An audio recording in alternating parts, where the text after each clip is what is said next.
lorsque nous entendons le mot ministère, nous voyons une église, nous voyons un homme derrière la chair, nous voyons un homme prêcher, faisant des miracles, prophétisant, etc. Mais de quoi est-il question véritablement?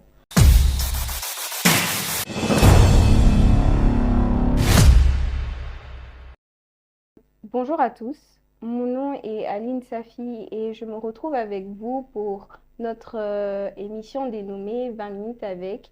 Et en ce jour, je reçois un homme qui a longtemps exercé son ministère dans son pays de provenance pour le continuer dans l'église Family Worship Center. Et en dehors de cela, c'est aussi un nurse certifié.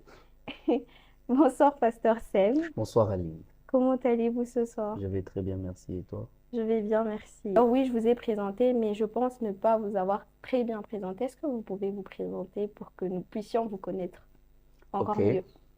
alors bonsoir encore une fois, je m'appelle Sem Kisimba et je suis enfant de Dieu, né de nouveau, issu d'une fratrie de 7 enfants dont je suis le troisième.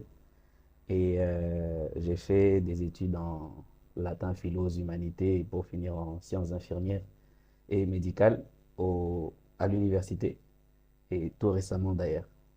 Ok. Enchantée de vous connaître en tout cas. Merci. Alors, Pasteur Sem, nous avons une question, enfin nous avons une série de questions, mais avant d'y arriver, est-ce que vous pouvez nous expliquer qu'est-ce qu'un ministère concrètement? Alors, pour une définition concrète, un ministère, c'est un champ d'action. Un champ d'action dans lequel le Seigneur nous appelle à exercer une influence dans quelconque domaine.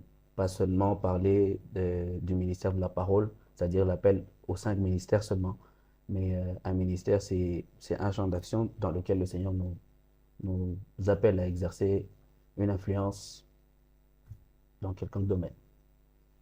D'accord. Et comment justement réussir dans le couloir de son ministère, dans le couloir de cet appel-là? Alors, 2 volets. Le premier volet, c'est par rapport à l'appel au Mhm. ministère de la parole. La Bible déclare dans Éphésiens 4, 11 qu'il a donné aux uns comme apôtres, prophètes, évangélistes, pasteurs et docteurs.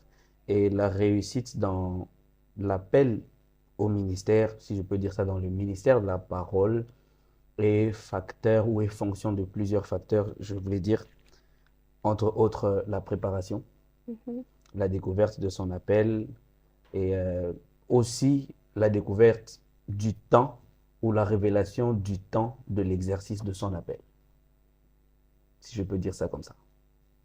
D'accord. Vous aviez dit que vous allez répondre en deux volets pour ceux qui sont appelés au ministère de la parole et ceux qui sont appelés au séculier. Comment Ah, eux? et ceux qui sont appelés au séculier, ça peut être la même chose, Mhm. mais je crois que c'est important dans le séculier d'identifier le domaine dans lequel nous sommes appelés à exercer, Mhm. selon que Dieu nous a envoyés sur la terre pour un but. Chacun de nous a une destinée à accomplir sur la terre. Et dans le séculier, c'est plus le facteur de la découverte ou la connaissance du champ d'action ou de ce que nous devons accomplir. Ok. Cela éveille une question. Comment justement découvrir ce champ d'action, que ce soit dans le ministère de la parole ou dans le séculier? Alors, je vais y aller comme je le sens. Comment découvrir? La découverte de cet appel se fait premièrement par une révélation, si je peux dire ça comme ça, parce qu'on ne peut pas se réveiller un matin et dire désormais je suis pasteur ou désormais je suis apôtre, docteur et tout ce qui va avec. Non, mais il faut une révélation qui vienne de la part de Dieu.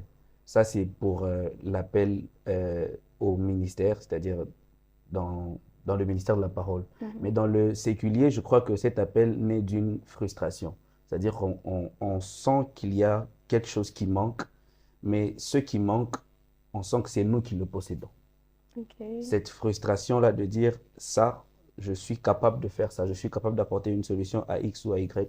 Je pense que c'est de cette manière-là que on a connaissance ou on a une idée de son appel dans le domaine séculier. Ok. Et pendant que vous étiez en train de parler, vous avez aussi parlé de la préparation. Mhm. Comment se préparer à accomplir notre ministère avec succès? permettez-moi d'emprunter le couloir du ministère de la Parole, parce que s'il faut toujours parler du séculier et du ministère de la Parole, les mettre en parallélisme, ça va nous prendre beaucoup de temps. Alors, je voudrais un tout petit peu parler du ministère de la Parole. Euh, Comment accepter le temps de la préparation? Vous savez, nous sommes dans un temps où on veut que les choses se fassent tellement vite et on oublie que la réussite ou l'efficacité d'un ministère, surtout le ministère de la parole, est fonction du temps de la préparation. Mhm. L'efficacité d'un ministère est, est fonction de la qualité de la préparation que nous avons. Et durant cette préparation-là, je crois qu'il faut être comme l'argile entre les mains du potier, comme je pense Jérémie le dit. Il faut Mhm. être l'argile entre les mains du potier. Et c'est important de se laisser aller dans la direction de Dieu. C'est très important de se laisser aller dans la direction de Dieu parce que si vous n'êtes pas bien préparé, il y a des choses durant le parcours et surtout dans le ministère qui vont venir vers vous. Il y a des obstacles que vous ne saurez pas digérer. Il y a des combats que vous ne saurez pas vaincre. Il y a des batailles que vous ne saurez pas vaincre simplement parce que vous avez refusé de vous préparer. Et il y a certaines personnes encore, non seulement refusent le temps de la préparation, mais après avoir accepté la préparation, sont promptes à Mhm. une exposition précoce. C'est-à-dire, ils sont pressés de sortir alors que c'est très important d'attendre que le temps de Dieu soit fixé pour que nous puissions commencer à exercer notre appel. Donc la préparation est très très importante, mais aussi accepter que le temps de Dieu soit fixé pour que nous puissions exercer l'appel. Ok. Quand nous voyons les hommes de Dieu se démarquer actuellement, nous osons croire qu'il y a eu un processus derrière cela. Mhm. Et nous imaginons que derrière ce processus, ils ont rencontré plusieurs difficultés. Mhm. Du coup, comment surmonter les difficultés et les coups que viennent avec notre appel? Ok. Avant d'arriver à cette question concrètement, je voudrais dire ceci. Il y a une différence entre l'appel et l'envoi. Dieu peut nous appeler, mais ne nous envoie pas tout de suite.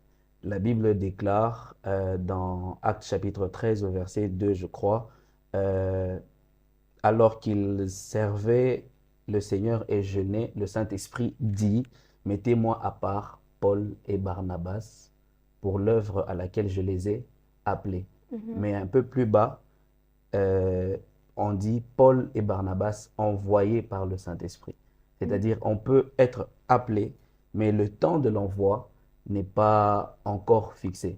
Et Mhm. durant ce temps-là, le Seigneur est en train de nous préparer. Et même pour répondre à la question, il y a certaines blessures, certains coups durs sur le chemin du ministère, pardon, dont on peut se relever ou même qu'on peut gérer simplement parce qu'on a accepté d'attendre le temps de la préparation. On Mhm. a vraiment accepté d'attendre que Dieu finisse de nous préparer. Et j'ai toujours un principe ou j'ai toujours une phrase que je dis souvent, c'est Dieu qui prend soin des cœurs de ceux-là qu'il a appelés. Et donc, on peut établir tous les mécanismes que l'on veut, mais tant que ce n'est pas Dieu qui prend soin du cœur, Mhm. alors que c'est lui qui vous a appelé, alors là, ça va devenir compliqué. Je crois que la meilleure façon de gérer tous ces coups, ces blessures et tout ce qui va avec sur le chemin du ministère, toutes sortes d'obstacles, c'est d'accepter que Dieu prenne soin de notre cœur lui-même d'abord, parce un ministre de Dieu dépend d'abord de Dieu et dépend de Dieu pleinement d'ailleurs. Mhm. Alors, une autre question se présente. Il y a plusieurs personnes que j'ai personnellement rencontrées. Lorsqu'on leur parle du ministère, ils ont tendance à dire que non, moi je fuis mon appel, je fuis mon ministère, je ne veux pas travailler dans ça et tout. Du coup, que diriez-vous à ce type, à ce genre de personnes pour les encourager à répondre à cet appel que Dieu leur a? Alors, ce que je voudrais leur dire, c'est qu'il est important d'exercer l'appel ou d'être dans le champ d'action où Dieu nous a appelés. C'est ainsi que nous accomplissons notre destinée, car je l'ai dit au début, toute personne sur la terre a un but. Et il faudrait savoir, même si nous fouillons notre appel, ça prendra le temps que ça va prendre, mais ça finira toujours par nous rattraper. L'exemple de Jonas, par exemple. Mhm. Jonas a été envoyé, Dieu lui a demandé d'aller à Ninive. Jonas prend le bateau et va à Tarsis. Et vous allez vous rendre compte que les contours ont commencé à jouer en défaveur de Jonas. Et après, Dieu s'est organisé pour le ramener là où il avait demandé d'aller. Et donc, peu importe le temps que ça va prendre, si Dieu vous a appelé et que vous continuez à fuir, ça va finir par vous rattraper. Et ça ne sert donc à rien de fuir. Acceptez que c'est Dieu qui vous a appelé et ainsi vous accomplirez votre destinée. Amen. Alors, pour ceux qui sont appelés dans le séculier, Mhm. comment ces personnes doivent se comporter ou comment ces personnes doivent faire pour se démarquer dans ces domaines-là et justement être capables de démontrer Dieu derrière tout le travail qu'ils sont en train de faire? Ah oui. Romains chapitre 8 verset 19 est en train de dire, voici donc la création attend avec un ardent désir la révélation ou la manifestation Mhm. des fils de Dieu. Je suis de ceux-là qui croient que euh, il n'y a pas que l'appel au ministère, il n'y a pas que l'appel aux 5 ministères, si je peux dire ça comme ça. Et nous sommes, en tant qu'enfants de Dieu, appelés à exercer l'influence dans tous les domaines de la société, que ce soit dans les médias, que ce soit dans l'éducation, l'enseignement et tout ce qui va avec. Et Mhm. donc, au-delà d'être un enfant de Dieu, il est important de travailler sur son talent. Mhm. Parce qu'il y a une différence entre le ministère, le don et le talent. Le talent, il est inné, c'est une prédisposition naturelle que Dieu a déposée en nous, ou qu'on peut même recevoir par hérédité. Et donc, c'est important de travailler sur nos talents. Ce que Dieu nous a donné naturellement peut nous permettre de gagner de l'argent. On ne gagne pas de l'argent avec le don, on ne gagne pas de l'argent avec le ministère, parce que ce sont des choses qui sont purement spirituelles. Mais Mhm. le talent, il est inné, c'est une prédisposition naturelle. Et il faut travailler dessus, il faut toujours se documenter, il faut toujours faire des recherches. Au fait, il faut s'ouvrir à un monde de la connaissance, sans oublier que nous sommes dans le siècle où c'est une bataille de la connaissance. Mhm. Quand on ne connaît pas, on est exposé à être mis sous pied. C'est très important de travailler sur son talent, mais aussi il y a une chose que je voudrais mentionner, l'entourage joue beaucoup, surtout dans le séculier. Mhm. La qualité des personnes qui nous entourent détermine notre efficacité et même notre réussite dans ce que nous sommes appelés à faire. Si vous êtes bien entouré, vous êtes exposé à réussir. Si vous êtes mal entouré, vous êtes exposé à l'échec. Ok. Euh, Euh, je- j'ai une autre question à vous poser. OK. Un médecin, par exemple, Mhm. lui, il est appelé à devenir médecin. Mhm. Comment est-ce qu'il peut démontrer Dieu dans son travail en tant que médecin? Allez, je vais donner un exemple. Mhm. Je donne un exemple. Il arrive au travail, Mhm. à l'hôpital, par exemple. Mhm. Avant de soigner ses malades, il a le temps de prier avec eux. Ok. Avant de dire ce de quoi son malade souffre, par exemple, il lui rappelle que par les meurtrissures de Jésus, il peut être guéri. Je crois Mhm. qu'il y a des petites choses comme ça qui peuvent nous aider à exercer une certaine influence dans le domaine où le Seigneur nous a appelés. D'accord. J'ai une autre question et je pense que ça va être la dernière. Mhm. Comment gagner sa vie lorsque nous sommes appelés à temps plein dans le ministère, dans un des ministères de la parole? Merci beaucoup pour la question. C'est une question d'ailleurs très importante. On a tendance à penser que lorsque nous sommes appelés, entre guillemets, Mhm. à temps plein au ministère, surtout au ministère de la parole, ça fait de nous des paresseux, des personnes qui ne peuvent pas gagner leur vie en dehors de En l'Église, effet. parce que la plupart d'hommes d'Église, on les qualifie de paresseux, d'illettrés, Mhm. ils ne sont pas cultivés et tout ce qui va avec. Mais vous devez savoir une chose, que même l'apôtre Paul, qui est considéré comme le plus grand apôtre, il était un confectionneur de tentes. Ok. Et c'est très important pour un ministre de Dieu de savoir entreprendre. Mhm. Être appelé à temps plein ne nous empêche pas ou ne nous exempte pas de pouvoir entreprendre. C'est très important. Vous pouvez entreprendre et au-delà d'être appelé, je l'ai mentionné si haut, nous avons des prédispositions naturelles. Vous Mhm. pouvez être appelé au ministère, mais après, vous avez en vous des choses qui Mhm. peuvent vous aider à gagner de l'argent. Vous Mhm. pouvez être un bon écrivain, vous pouvez Mhm. être quelqu'un qui a une bonne prise de parole en public, vous pouvez être quelqu'un qui même dessine bien, ou voilà, toutes ces choses-là en nous naturellement. Mhm. Et je crois que c'est ces choses-là qui nous aident, même lorsque nous sommes appelés à un ministère à temps plein. Ah, Merci, Pasteur Sem. Ça a été un grand et un réel plaisir de vous écouter. J'ai été personnellement bénie et Gloire à j'espère Dieu. que les personnes qui nous suivent ont été bénies également.